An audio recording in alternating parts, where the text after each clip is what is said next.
Okay, we are on unit vector. From the name, unit means one. So a vector that the length is 1 is called a unit vector.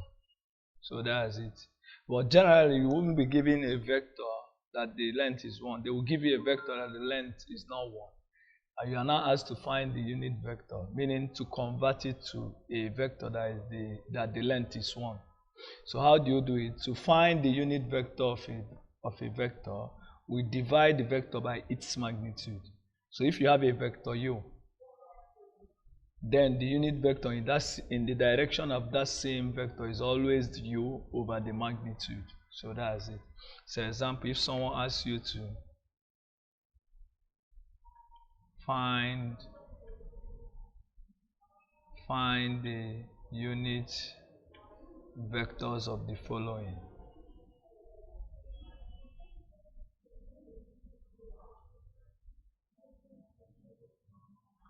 Maybe if you have the first one, we have vector A to be maybe 2i minus 3j, B to be maybe minus 1 plus 7 minus 1i plus j, and C maybe a column vector C with s component 4 and y component 5. So let's solve this too, so it won't take time. So from the definition, we divide the vector by its magnitude. So the vector for A, the magnitude of A is, from what I taught you, square root of what? 2 squared plus minus 3 squared. So I have 4 plus 9, which is 13.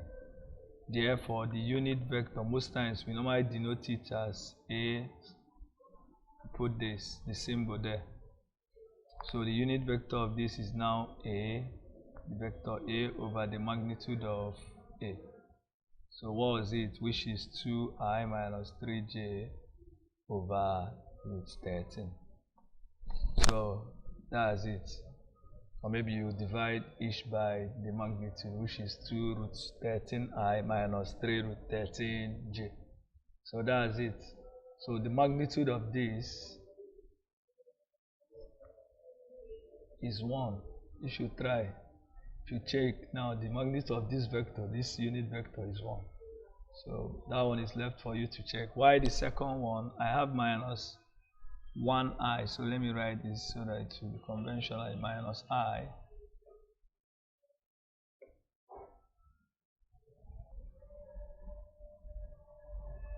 Let's make it minus I, not minus 1i. That's based on the normal notation.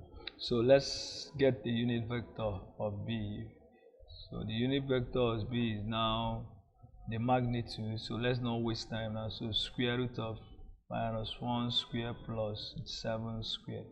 Why the vector is minus I plus 7j. So what do you have here? You have this minus I plus 7j over 1 plus 49 is 50. So that's it. So for C, to get the unit vector, which is this, we can write this as a unit vector, which is 4i in terms of unit vector plus 5j. So what we are looking for is this, which is now equal to 4i plus 5j over the square root of 4 squared, square root of sum of 4 squared and 5 squared. So which is 4i plus 5j over 16 plus 25 is 41. So square root of 41. So that's it. That's the unit vector in terms of the direction of C. So that's how you solve for unit vectors. So there's what we call position vector. So there is what we call position vector.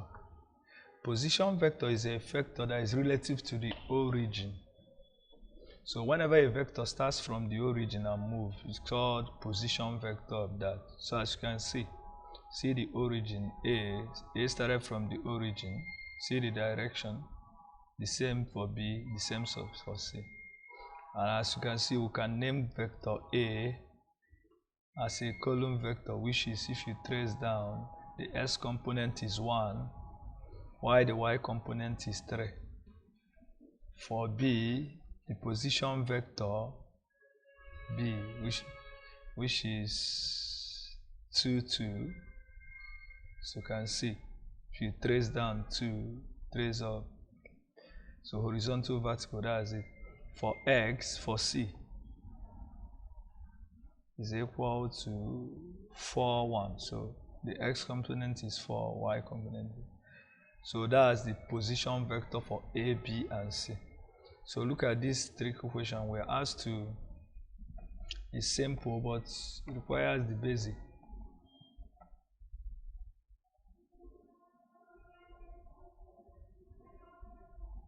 We're asked to find the vector given in the diagram. Looking at this vector, vector B is not a position vector. But with the knowledge of a position vector, we'll solve this. So if you notice, B has both starting and ending points. So this point has both, this is the starting, while this is the end. So what will I do? I will use a position vector,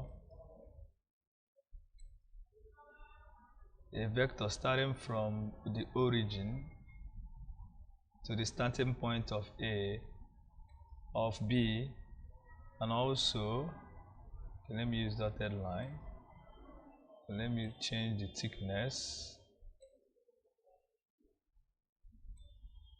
So again, let me do another position vector from 0 to the end point of B. So that's it.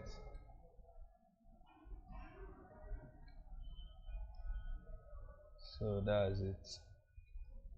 So let's call it vector A and C. Let's call it A, position vector A is vector C. So from the basic, we know that addition of two vectors, from here you see that if you add vector A and B, it gives you vector C. Yes, because if you see the direction of A, B is the continuation, while C will counter the direction. So C is the sum, the addition. So we are looking, so let's make B the subject of formula, which is vector C minus vector A. And from here, what was vector C? What was position vector C, which is 4, 1 minus for A 1, 3. So the answer is 4 minus 1 is 3. 1 minus 3 is minus 2. So the answer is option C. So that's with the help of position vector, we're able to solve this question.